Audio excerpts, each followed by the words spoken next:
kapasitas kita lebih banyak daripada jemaat tidak apa, ya, puji Tuhan ya saudara. Tapi kita sudah kita ini adalah Tuhan.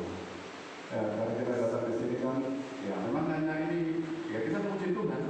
Makanya kemarin kita sampaikan kan hari Jumat kemarin, apa bedanya gereja kita dengan gereja lain? Gereja lain banyak jemaatnya, gereja kita banyak firman Tuhan. Haleluya ya. Nah begitu saudara. Nah hari ini saya mau kasih judul saudara.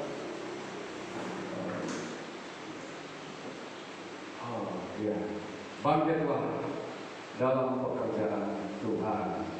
Yang kita ambil di dalam kitab 1 Korintus pasal 15 ayat 54 sampai dengan 58. Bapak Ibu saudara semua yang dikasihi Tuhan, kalau hari Jumat kemarin kita sudah memperingati untuk kematian Yesus, hati-hati ya kalau saudara membuat narasi ya. Karena kadang-kadang kita memperingati kematian Tuhan, itu orang yang tidak ngerti saudara, orang yang tidak ngerti dikira Tuhan itu mati, kan begitu. Jadi kita memperingati Yesus gitu, kematian Yesus gitu. Karena kalau orang dunia di sana, mereka kan berkeras pada kita, oh Yesus kok mati sih, kayak gitu. Tuhan kok mati kayak gitu. Ya, jadi kita mesti hati-hati dengan orang-orang yang seperti itu. Ya bagi kita yang ada dalam Tuhan, kita paham saja, kita mengerti saja. Tapi ketika orang tidak mengerti, akan bertanya dan kita akan sulit menjelaskan. Kan begitu, ya kan? Oh Tuhan kok mati, kan begitu. Itu menjadi senjata yang bagi orang dunia sana untuk menyerang ke Kristenan. Oleh sebab itu, dengan segala narasi, dengan segala diksi-diksi itu supaya kita semuanya mempermuliakan Tuhan. Justru tidak menjadi blunder di dalam kehidupan kita, ya di dalam setiap perkataan kita. Kalau tidak blunder kita udah repot nanti. Apalagi kita nggak bisa menjelaskan, nggak bisa menerangkan kepada mereka. Ya, kalau itu sudah kepada Tuhan, apalagi ya tahun-tahun ini kan banyak sekali orang-orang di luar kita yang tidak senang dengan kesan dan sebagainya. Kalau kita tidak hati-hati, repot nanti ya. Nah, saudara kepada Tuhan, 1 Korintus pasal 15 ayat 54 sampai dengan 58. Ya, kita akan baca bersama-sama, saudara yang kita baca bersama-sama. Saya dari awal dan saudara untuk melanjutkan. Ayat 54. Sudah menemukan semuanya? Sudah menemukan semuanya? Oke, saudara semua boleh berdiri, saudara boleh semua berdiri. Ya. Kita bersama-sama ya. Suaranya keras bagus. Dan sesudah yang dapat binasa ini mengenakan yang tidak dapat binasa, dan yang dapat mati ini mengenakan yang tidak dapat mati, maka akan genaplah firman Tuhan yang tertulis, maut telah ditelan dalam kemenangan. 2, 3. Hai maut, di manakah? Sekali lagi kurang keras saudara, ayat kencang di pertama saja. Ayat 55, 1, 2, 3. Hai maut, di manakah kemenanganmu? Hai maut, di manakah senangmu? Iya, ini kita ini menangin maut ini ya. Jadi keras karena nggak apa-apa ya. Ayat 50. Sengat maut ialah dosa dan kuasa dosa ialah hukum Taurat. 2, 3. Tetapi syukur kepada Allah yang telah memberikan kepada kita kemenangan oleh Yesus Kristus Tuhan kita. Ayat 58 kita bersama-sama. 2, 3. Karena itu saudara-saudaraku yang kekasih, berdirilah teguh, jangan goyah, dan giatlah selalu dalam pekerjaan Tuhan. Sebab kamu tahu bahwa dalam persekutuan dengan Tuhan, jerih payahmu tidak sia-sia. Haleluya. Silakan duduk saudara. Bapak Ibu saudara semua dalam Tuhan, ini pesan Tuhan yang kita ambil dalam 1 Korintus pasal 15 ayat 54 sampai dengan 58. Bangkitlah artinya bekerjalah terus. Ya, bangkit, ayo bekerja terus. Berikanlah seluruh hidupmu kepada Tuhan dan giatlah selalu. Ya di sini saudara berikanlah dirimu sepenuhnya. Saya sedikit mau keluar dari pikir ada. Bedanya komitmen dengan kontribusi. Ada seekor ayam yang seekor babi di luar gereja, ya, di luar gereja. pendeta berkhotbah tentang persembahan, ya, tentang persembahan. Lalu babi dan ayam ini mendengar, khotbah tadi tentang memberikan persembahan loh. Ayam bertanya, ayo kita, babi ayo kita mau memberikan persembahan. Bisa? Ayam akhirnya berkata, babi, bagaimana kalau kita mau persembahkan babi guling sama telur ceplok? Ya, bagaimana kalau kita persembahkan babi guling dan telur ceplok? Babi kan berpikir, kalau dia mempersembahkan babi guling, artinya hidupnya diberikan. Tetapi ayam ini hanya memberikan telurnya saja, bukan hidupnya. Nah ini yang dia memberikan, hidupnya. Kamu ngakali saya, kamu memberikan telurmu, sementara memberikan hidupmu ini. Itu bedanya kontribusi. Jadi ayam hanya memberikan kontribusi, sedangkan babi itu komitmen seluruh hidupnya, babi guling dia kasih. Nah itu saudara, yang bedakan kontribusi dan komitmen. Kita nggak punya apa-apa, harta nggak punya, uang nggak punya, kekayaan nggak banyak. Berikan hidupmu, amin. Berikan hidupmu sepenuhnya. Saya saudara, apa yang dapat saya persembahkan? Uang kami, ya puji Tuhan ada. Tapi saya nggak bisa memberikan apa selain apa? Hidup ini nggak ada. Ya ini karena aku nggak bisa memberikan apa-apa, dia memberikan apa? Uang yang banyak, ayah berikan hidup ini, gitu. Ya, itu bedanya komitmen dengan kontribusi. Kalau hanya memberikan telur ceplok saja itu kontribusi, itu ayam itu. Tapi kalau diberikan ayam panggang, nah itu baru seluruh hidupnya, itu namanya komitmen kayak gitu. Ya, nah ini bangkitlah, berikan dirimu sepenuhnya untuk pekerjaan Tuhan. Itu kalau selanjutnya. Bekerjalah terus di dalam pelayanan, giatlah selalu dalam pelayanan. Nah, demikian saudara. Nah, bagi saudara semua dikasih Tuhan. Nah, itu. Sekarang kebangkitan versus kelahiran.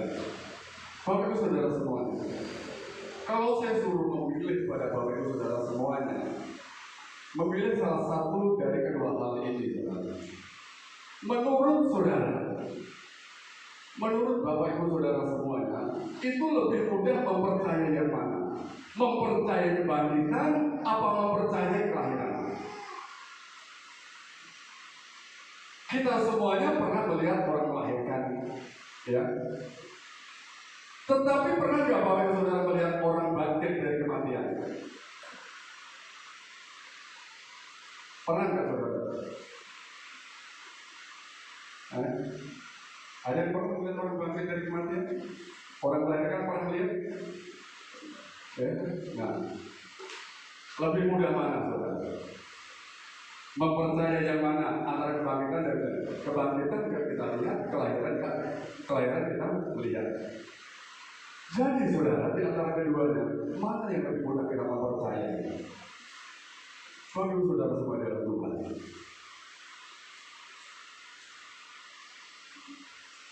Kelahiran adalah sesuatu yang tidak pernah ada menjadi ada.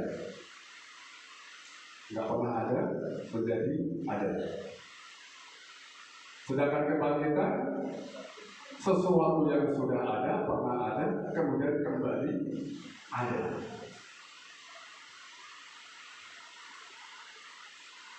Nyata ini. Tetapi saudara, mengapa orang lebih suka? Mengapa orang suka percaya pada kebangkitan, tetapi mudah percaya pada kelahiran? Ya mungkin kita melihat itu, mereka melihat. Sebetulnya saudara, ya sebenarnya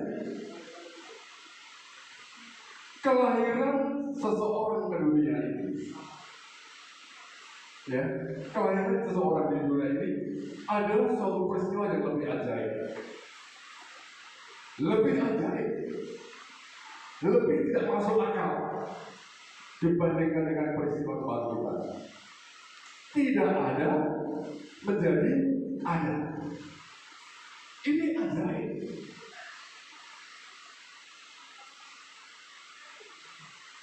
Kita nggak pernah berpikir orang luar itu akan datang di tempat ini untuk ibadah. Ya. Tapi saya berpikir, ketika Pak Catur pernah ibadah di sini, kemudian suatu hari tidak ibadah, saya akan berpikir banyak akan datang lagi. Ya.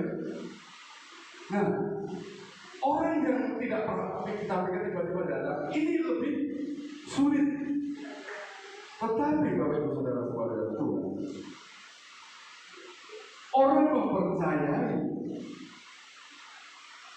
kelahiran yang begitu ajaib dibandingkan dengan peristiwa kebangkitan. Saudara semua adalah Tuhan. Mengapa? Ya. Tidak bisa.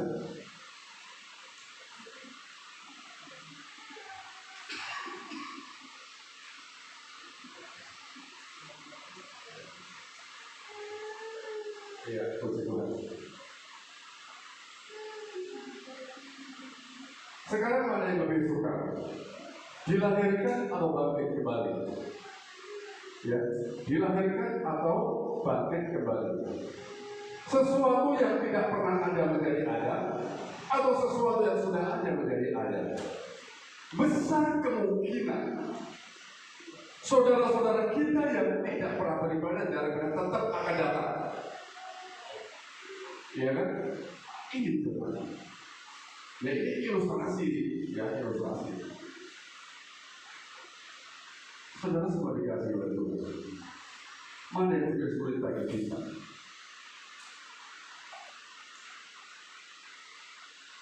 Apakah lebih sukar untuk menjadi ada? Kenyataannya kita hari-hari, tiap hari melihat orang melahirkan daripada untuk kembali ada. Jadi, Bapak Ibu Saudara, daripada tentang kelahiran dan kebangkitan. Nah sekarang saudara, kita kan masuk dalam firman. Alkitab mencatat saudara bahwa Tuhan Yesus menampakkan dirinya kurang lebih berulang kali selama 40 hari untuk membuktikan bahwa dia bangkit, untuk menunjukkan bahwa dia bangkit. Tetapi murid-murid tidak percaya. Bahkan yang percaya Yesus itu bangkit. Bahkan ada yang bilang, kok mayat Yesus dicuri? Ya kan? Mayat Yesus diambil tiap hari, kok dicuri orang itu? Dia lupa bahwa selama 3,5 tahun mereka bersama dengan Yesus, itu selalu diberitahu nanti pada hari ketiga ada kebangkitan. Aku mati akan dibangkitkan. Ya, baik dalam luka, baik itu disebutkan. Kalau mereka lupa, mereka panik karena Yesus mati pada waktu itu. Saudara semua dikatakan, mereka lupa. Nah, 3 minggu yang lalu, saudara, saya sampaikan foto yang berjudul apa? Percayalah. Percayalah. Yang saya ambil dari kitab Yohanes 20 ayat 29. Karena Yesus kepada Thomas, kepadanya, ini menunjuk kepada Thomas. Karena engkau telah melihat aku, maka engkau percaya. Berbahagialah mereka yang tidak melihat kebangkitannya, namun percaya. Saudara semua dikasih oleh Tuhan. Orang cenderung saudara melihat Thomas, padahal banyak murid-murid yang tidak percaya. Ya. Ada yang percaya, ada yang bersuka cita. Begitu melihat Yesus atau kubur itu kosong, oh mereka bersuka cita, mereka takut lari. Takut Tuhan ya, bukan takut lari meninggalkan Tuhan, takut mereka bersuka cita. Ya.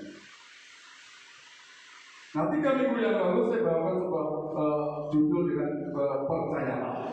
Jadi Bapak Ibu Saudara semuanya boleh lihat di YouTube-nya Pak Ali. Nah itu saya promosikan Pak Ali, ada di YouTube-nya Pak Ali. Ya. Kata Ahmad Ali Nur Basoka muncul itu. Ya. Kota-kota saya dari sana. Judulnya percaya, harusnya percayalah, itu bukan lahnya saja. Amin. Bapak saudara semua dikasih oleh Tuhan. Ya. Pertanyaan saya adalah, siapa yang dimaksud mereka yang saya kasih garis warna biru ini? Kita nggak melihat, tapi kita percaya.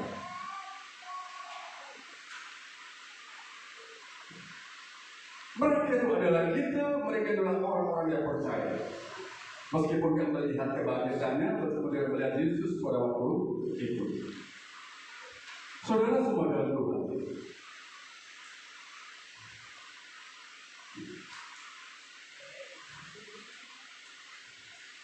Ya. Sekarang saudara, kita tidak perlu lagi mempersoalkan. Ya. Nggak usah lah kita mempersoalkan itu. Tidak persoalan, tidak masalah kita melihat Tuhan atau tidak. Ya. Gak penting, gak penting. Yang penting kita percaya. Sekarang saya mau tanya, apa ada artinya jika melihat tapi gak percaya? Ada nggak artinya? Melihat tapi gak percaya. Tuhan lebih berkata, berbahagialah mereka tidak melihat namun percaya. Dan penekanannya kan kita percaya atau tidak. Tuhan ingin bahwa mereka berbahagia adalah orang yang tidak melihat namun percaya. Tidak persoalan, tidak masalah kita tidak melihat Tuhan. Tetapi yang penting kita percaya itu. Ya. Saudara semua yang diberkati oleh Tuhan.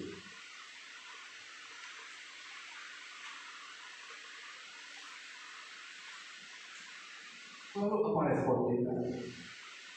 Apa ada artinya jika kita percaya?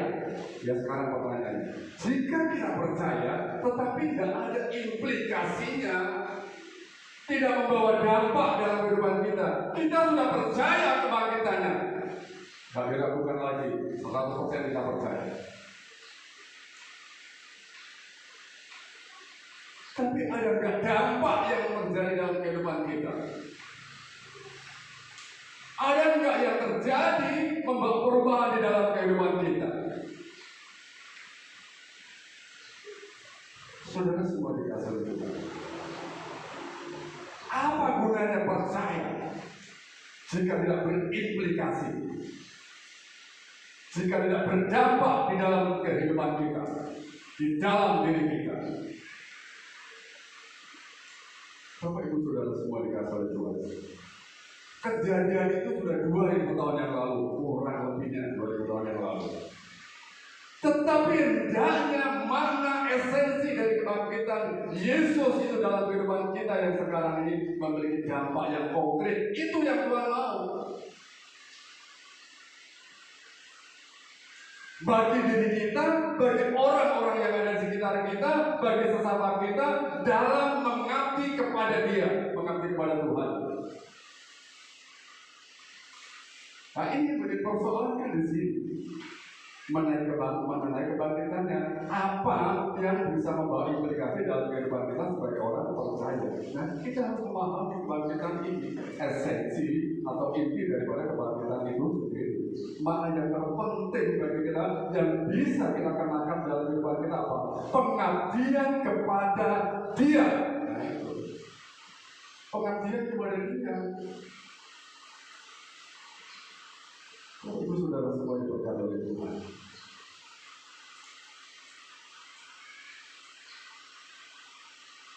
Perhatikan 1 Korintus pasal 15 dan 58. Apa dikatakan di sana? Karena itu saudara-saudaraku yang dikasih, berdirilah teguh, jangan goyah dan lihatlah selalu dalam pekerjaan Tuhan. Lihatlah selalu dalam pekerjaan Tuhan. Tidak usah khawatir, jeripayamu di dalam persekutuan dengan Tuhan tidak akan sia-sia. Itu dari Tuhan. Artinya apa? Karena kebangkitannya kita menjadi kuat. Karena kebangkitannya kita menjadi teguh, bukan tambah loyo. Ya. Dan memberi diri komitmen itu, jadi bukan kontribusi. Kalau cuma telur ceplok saja, nggak memberikan dirimu, itu sudah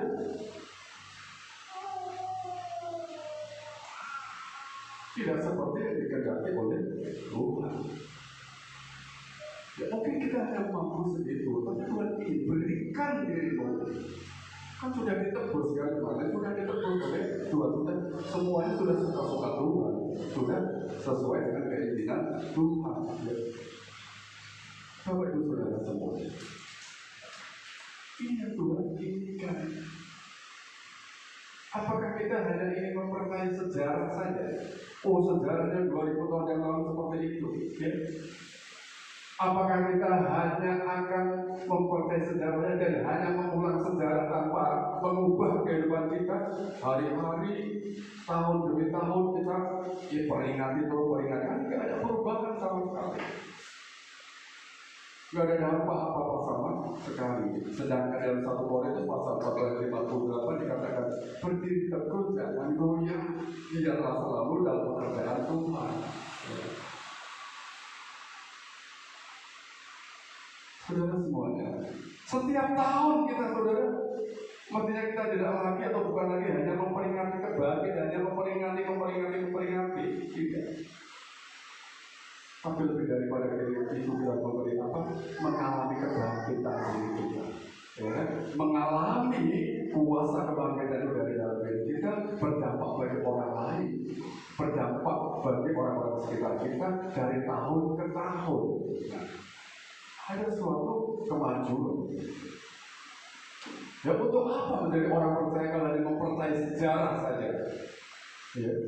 Kalau hanya mengulang sejarah saja dalam keadaan situasi apapun yang sedang kita alami tanpa membawa perubahan di dalam kehidupan kita semuanya. Sudah seperti itu. Banyak orang berkata, secara emosional mereka menangis, mereka sedih, mereka termehek-mehek mengingat kematian Tuhan. Tapi kalau melihat gambar-gambarnya, ya. Tetapi sungguh-sungguh mereka tidak menghargai pengorbanan Tuhan dalam kehidupannya. Sedang diperjuangkan Tuhan pada waktu itu. Begitu pun ketika mendengar kebangkitannya, orang hanya berseru, Yesus bangkit, Yesus bangkit, Yesus bangkit. Tetapi apa yang terjadi ke dalam diri orang tersebut? Mengalami kebangkitan atau tidak?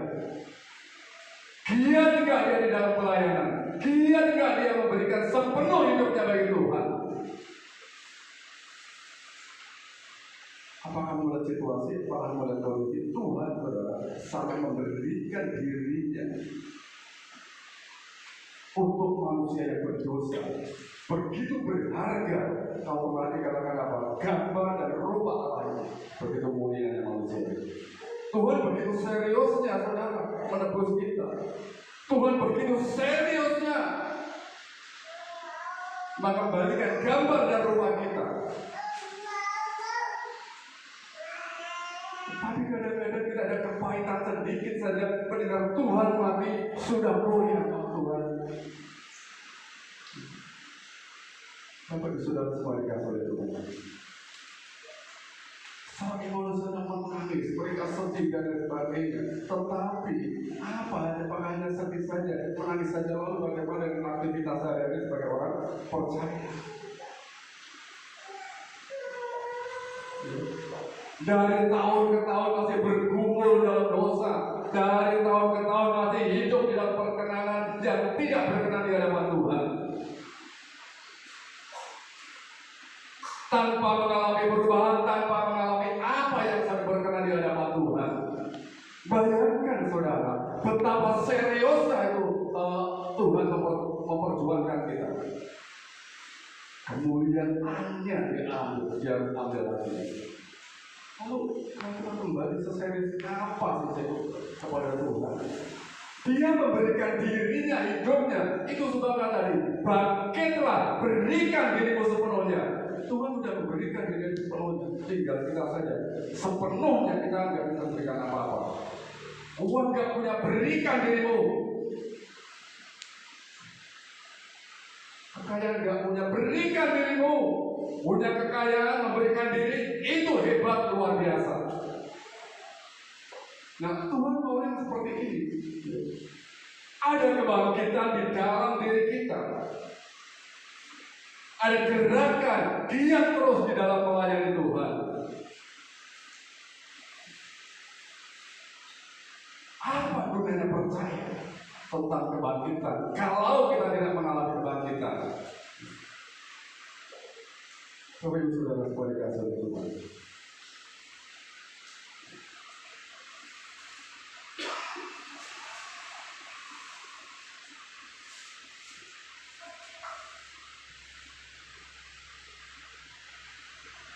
Esensi dan makna. Yang pertama,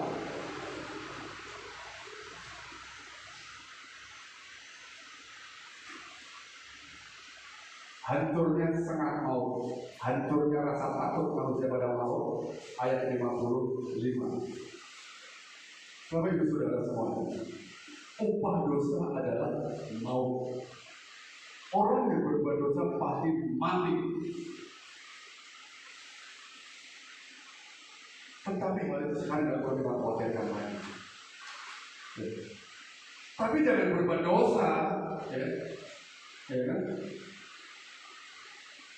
Hanya karena kita sudah ditebus, lalu kita diberi kemerdekaan, bebas-bebasnya.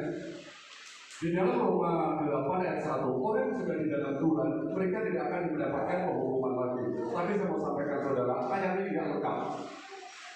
Kalau Bapak Ibu Saudara, saya tidak bisa menunjukkan dalam bahasa Yunani ini.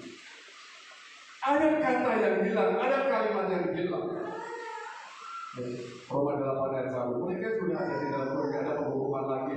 Bagi mereka yang tidak hidup menurut daging itu, kalau di dalam Tuhan tapi hidup menurut daging, apakah mereka tidak dihukum?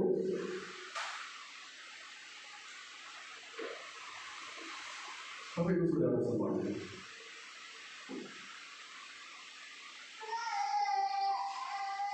upah dosa adalah maut, tetapi sekarang itu tidak perlu dikhawatirkan lagi. Tuhan sudah katakan, hai maut, di mana sekarang? Hai maut, di mana kekuatanmu? Tidak ada lagi. Tidak takut lagi, tidak takut lagi. Hal yang paling ditakuti manusia banyak dari kematian. Ada sebuah media online, ada satu negara mengadakan suatu kayak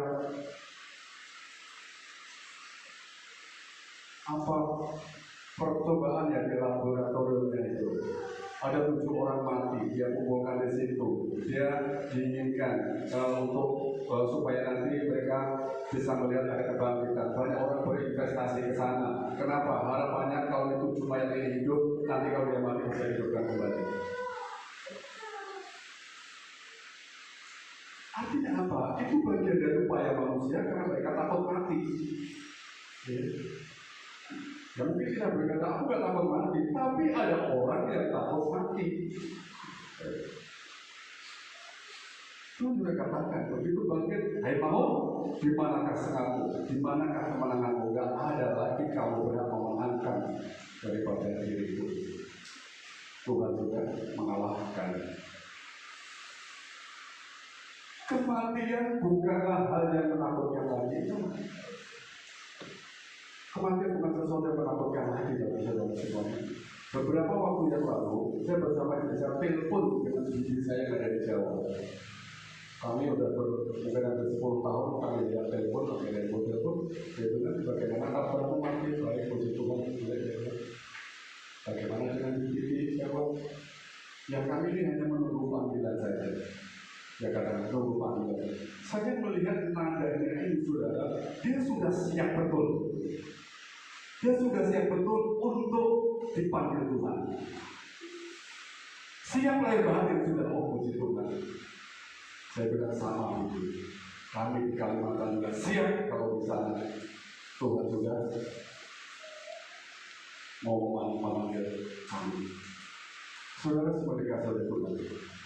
Ya. Tak perlu kita takutkan lagi kematian. Gak perlu. Ada lagi itu. Ya. Gak ada lagi ketakutan. Kematian itu berjumpa dengan Tuhan. Awal berjumpa dengan Tuhan. Berjumpa di mana? Berjumpa di mana? Bukan di kuburan. Oh, nanti kan berjumpa di kuburan. Makanya buat dan sedemikian rupa. Tapi saudara semua diberkati itu.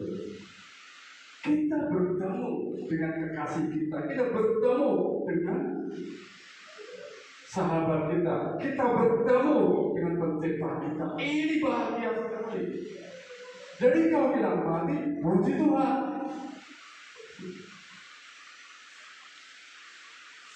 Bapak itu saudara semua. Tanpa adanya kematian, tidak ada kebangkitan. Yes. Tanpa adanya kematian, tidak ada kebangkitan. Itu sebabnya kalau kita mati, kita mati bangkit. Saudara semuanya, coba kita lihat sebentar ya di dalam ayat 54. Harusnya sudah masuk ke berikutnya. Saya mau ngajak ayat 54. Dan sesudah yang dapat binasa ini, perhatikan kalimat ini, dan sesudah yang dapat binasa ini mengenakan yang tidak dapat binasa, ya. Dan yang dapat mati ini mengenakan yang tidak dapat mati, maka akan genaplah firman Tuhan yang tertulis, maut telah ditelan dalam kemenangan. Begini, saudara. Ketika Tuhan sudah membangkitkan kita dan mengangkat kita, tubuh ini diganti dengan tubuh kemuliaan, ya, tubuh kekekalan. Kalau tidak diganti, kita sendiri yang sakit. Kita sendiri yang sakit. Sekarang apa artinya Bapak Ibu Saudara hidup kekal, hidup abadi, tapi tubuh ini borongan sakit? Bayangkan.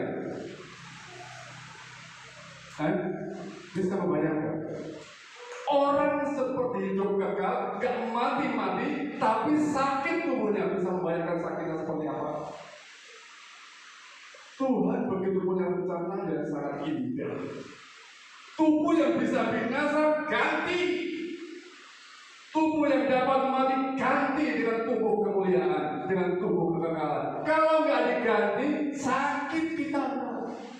Karena apa? Kita tidak bisa mati, kita hidup kekal, kita melihat kemuliaan, tapi tubuh ini sakit, bisa sakit. Bisa nggak menikmati? Nggak bisa. Itu sebab Tuhan katakan apa? Yang tidak dapat apa? Yang dapat binasa ini mengenakan yang tidak dapat binasa. Ganti jas. Ini saudara. Oh itu Tuhan itu begitu luar biasa. Ya. Itu kuasa Tuhan, kuasa Tuhan. Ini Bapak Ibu Saudara semua. Gak ada lagi kuasa maut. Kita abadi, jalannya abadi. Nah, kita kembali ke Saudara. Jadi tanpa adanya kematian tidak ada kebangkitan. Dan kebangkitan itu menyatakan bahwa kuasa maut telah dikalahkan. Tidak ada lagi sengat pada kamu, tidak punya sengat tumpul, sudah tidak sengat lagi. Tumpul sudah kemampuan lagi. Tuhan sudah mengalahkannya, Tuhan sudah memenangkannya. Yang kedua,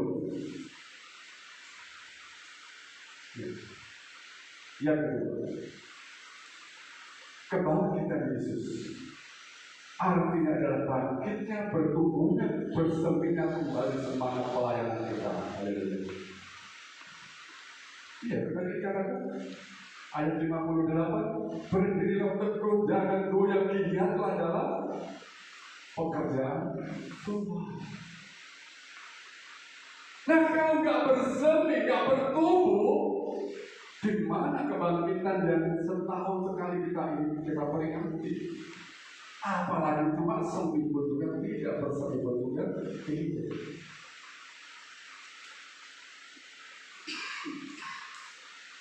Saudara semuanya,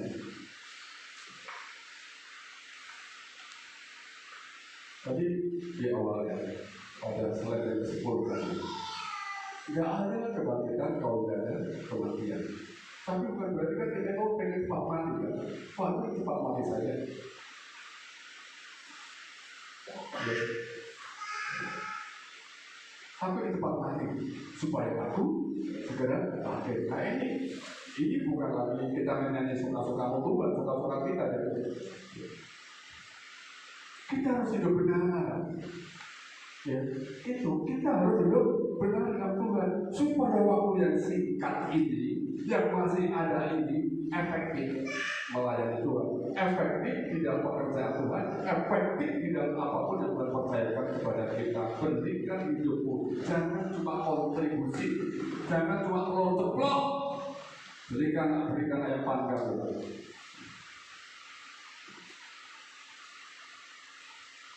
Kan kalau kita kembali kontribusi dan komitmen, selama ini kita kontribusi apa komitmen? Ya. Kalau kita kontribusi hanya memberikan telur ceplok saja. Tapi kalau kita mau komit dan berikan diri kita, berikan hidupmu. Kau punya uang, berikan. Kau punya hidupmu, berikan. Wah, hebat ini saudara. Itu komitmen.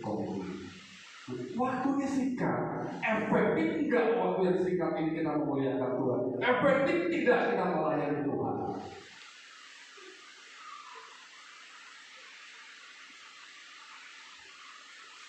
Salah satu yang menggerakkan saya saudara bersama dengan istri, karena cinta Tuhan saja. Ya. Salah satu yang menggerakkan karena kami cinta Tuhan. Ibu saudara semuanya berkata Tuhan. Waktu yang singkat ini kita harus semakin efektif mempergunakan hidup kita bagi Tuhan.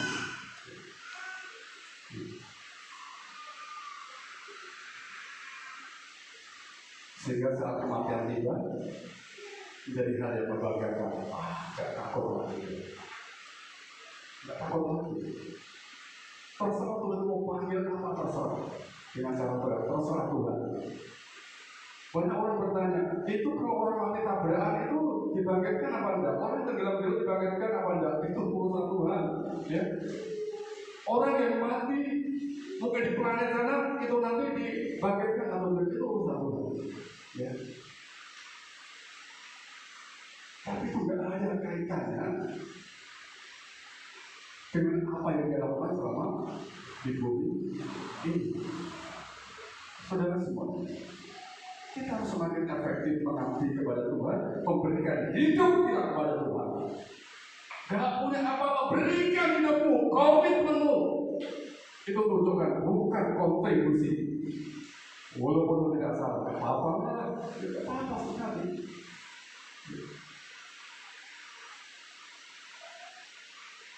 Saudara-saudara, Rasul Paulus katakan apa? Kalau aku hidup, hidupku memberi buah. Kalau aku masih hidup, aku akan bersaksi, aku akan melayani Tuhan. Dan kalau aku mati, aku berada bersama dengan Tuhan. Itu Paulus.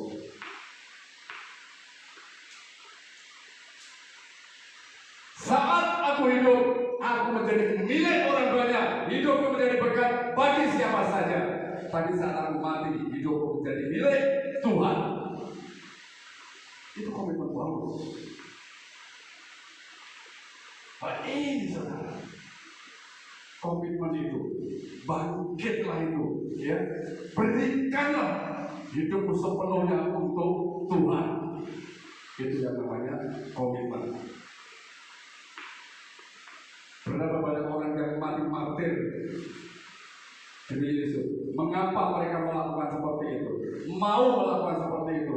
Bapak Ibu Saudara tahu Yesaya di matinya seperti apa?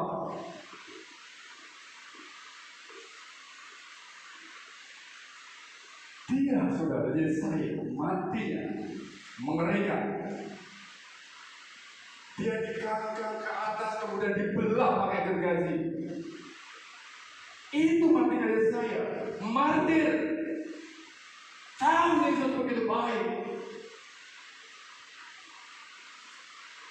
kakinya kalah dikangkang, lalu dibelah, digergaji.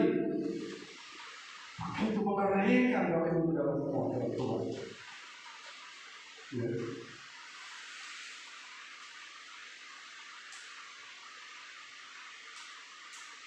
Itu saudara.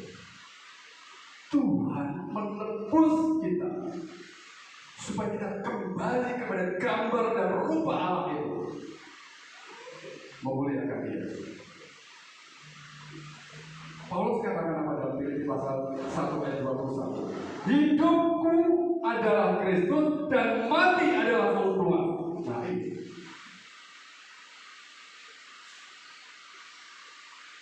Saudara-saudara kasih dulu ya, Filipi pasal 1 ayat 21 ayat.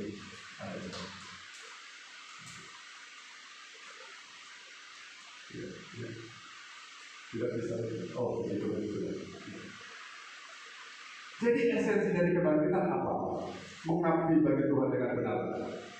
Berikan hidupmu kepada Tuhan dengan benar.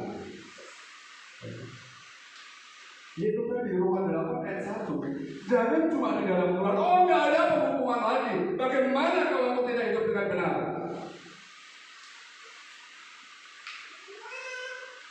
Saudara, kalau tahu sumber asli daripada firman Tuhan ini, saudara, pada 8 ayat 1 kita akan mengerti bahwa mereka yang hidup di dalam Tuhan adalah mereka yang tidak hidup lagi di dalam daging. Itu lengkapnya demikian bahwa 8 ayat 1 itu. Ya. Dari bahasa Yunani. Esensinya seperti ini, mengabdi bagi Tuhan dengan benar.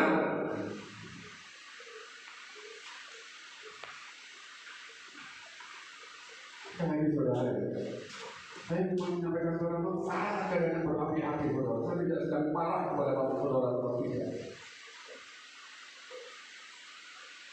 Tapi saya ingin penekanan yang terjadi di dalam diri kita, juga diri saya sendiri.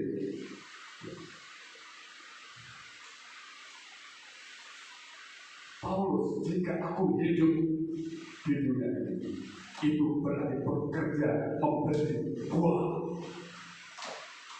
Kata Paulus. Dan jika aku mati, itu akan menjadi milik Tuhan. Saudara semua diberkati oleh Tuhan, Tuhan sudah menang atas maut.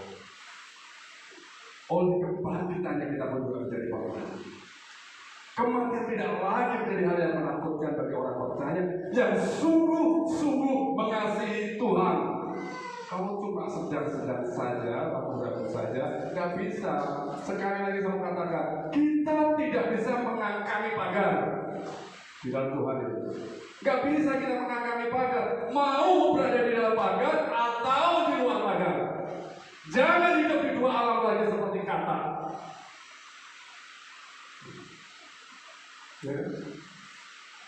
Mau mengangkangi pagar ya? Nggak bisa orang ragu-ragu. Oh, aku pindah sana juga sini. Apakah orang percaya hidup di dua pagar? Kalau iya, tidak. Ini komitmen itu. Ya. Mengabdi dengan benar, menjadi orang percaya dengan benar. Kebangkitan yang sudah memenangkan kita, membuang rasa ketakutan itu. Haleluya.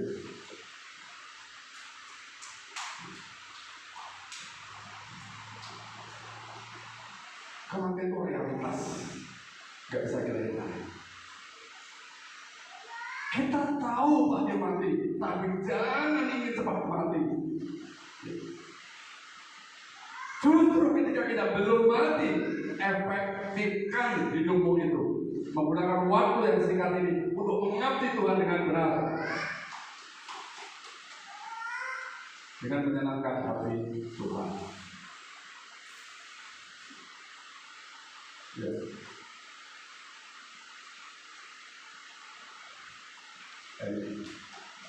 Ini ayat-ayat kita.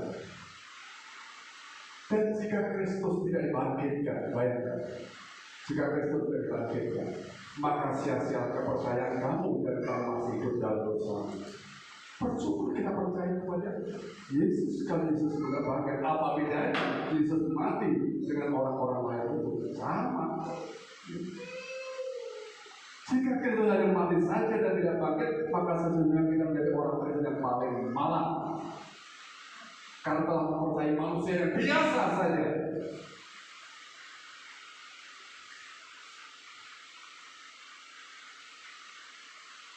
Saudara semua saudara, saya mau singgung lagi sedikit tentang Yesus dibangkitkan. Dan terjemahan lain, Yesus ini tidak dibangkitkan, tetapi membangkitkan dirinya sendiri. Yesus Allah atau bukan? Allah. Bisa nggak dia membangkitkan dirinya sendiri? Sangat bisa. Kalau dia dibangkitkan, Allah atau bukan? Nah, ada terjemahan-terjemahan yang kita memahami seperti itu. Dan Yesus membangkitkan dirinya sendiri. Tapi saudara-saudara, ada kadang-kadang orang yang tidak senang. Karena apa? Kenapa dapat terjemahan seperti itu? Kadang-kadang orang dipakai kuasa iblis untuk menyatakan bahwa Yesus itu bukan Allah. Itu sebab dikatakan Yesus dibangkitkan. Artinya apa? Yesus itu manusia biasa. Sedangkan saudara Yesus membangkitkan dirinya sendiri karena ada aliran-aliran yang tidak benar. Akhirnya Yesus dibangkitkan tadi itu untuk menunjukkan bahwa Yesus manusia biasa.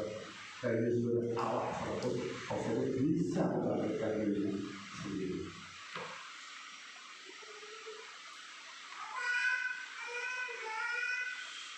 Bapak Ibu Saudara semua diberkati oleh Tuhan.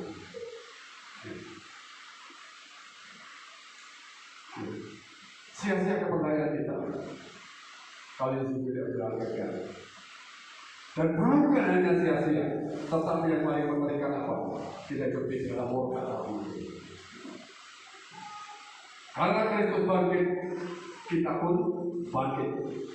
Karena Kristus bangkit, ada kepastian. Ya. Karena Kristus bangkit, ada kemenangan, ada pengharapan. Nah, ini loh, Kristus bangkit itu mau memberitahu, oh dibangkit. Apa yang kau katakan dahulu itu sama, itu terjadi. Ya, kepada murid-murid itu murid-muridnya kan pada waktu itu tidak percaya. Ya, contohnya Thomas, padahal beberapa muridnya yang berada yang tidak percaya. Tapi saudara semuanya di dalam Tuhan, ya saudara main untuk masuk ke Tuhan. Mari kita berikan komitmen kita kepada Tuhan. Hidup kita berikan, jangan berikan terlalu ceplok saja. Berikan ayam panggang itu kepada Tuhan. Dirimu sendiri, hidupmu sendiri. Kita akan naikkan satu pujian. Yesus, aku mengasihi hidup. Ini saya ambil dari kitab 1 Korintus pasal 15 ayat 60 kita baca.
Aku ingin mencintaimu, bukan hanya ungkapan belaka. Aku ingin melayanmu, berbuat sesuatu untukmu. Jadikan aku sebagai alatmu untuk perpaduan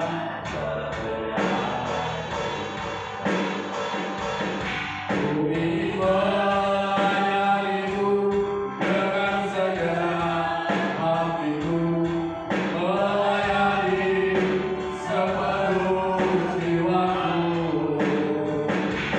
Aku berikan seluruh hidupku dalam pelukan tanganmu.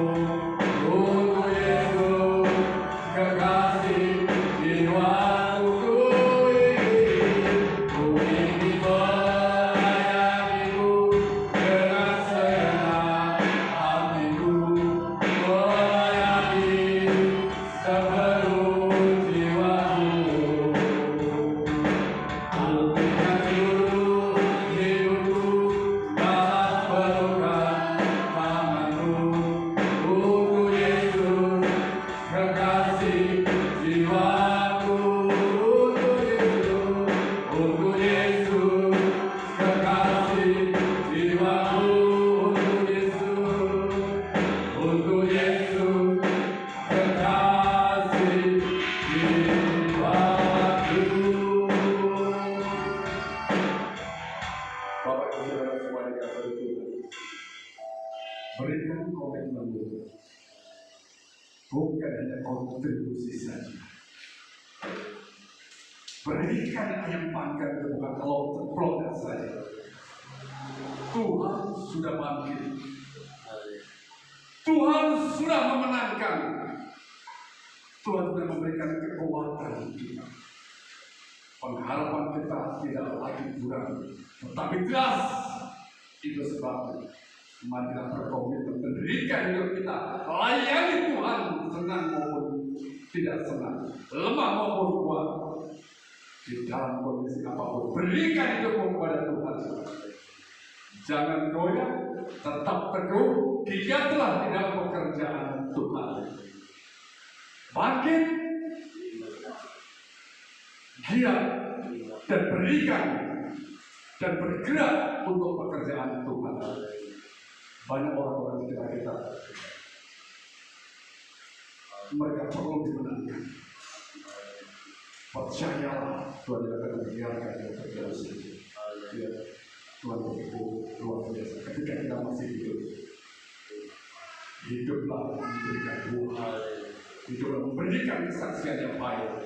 Ketika kita mati, puji Tuhan kita bersama dengan Yesus. Haleluya. Mari kita sekali dengarkan pujian ini.